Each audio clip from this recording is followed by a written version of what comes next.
Hi, I'm Patrick Hancke. I am one of the Spring Core trainers at the campus.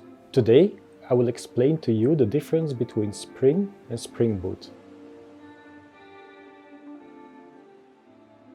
First of all, I would like to clarify the difference between Spring and Spring Boot. When we talk about Spring, we actually mean the Spring framework. That's a lightweight and flexible framework to help developers shorten the development lifecycle. It allows you to build modern enterprise applications, but also cloud-native ones. Spring Boot, on the other hand, is more like an extension on top of Spring Framework. It will shorten the development lifecycle and allow you to build standalone applications with minimal configuration.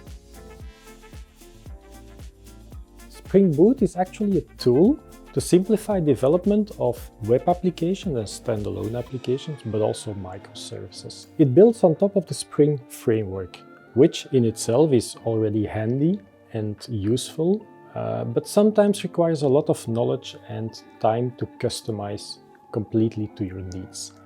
And that's where Spring Boot comes in the picture.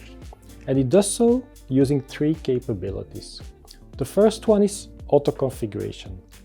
Based on your project settings, it can kind of guess your intentions and provide defaults and things like that. And it will reduce a lot of errors, human errors mainly, by doing this. The second one is the opinionated approach. When you start a Spring Boot project, I recommend you to start using Spring Boot Initializer, a web-based form, where you can fill your dependencies, and it will generate a skeleton project for you.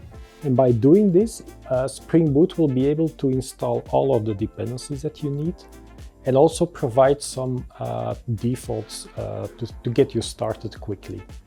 The last thing is Spring Boot. You don't need to deploy the application into an application server.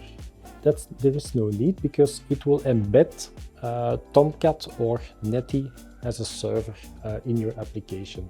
This means that you can immediately run it from your local environment, but also easily in the cloud.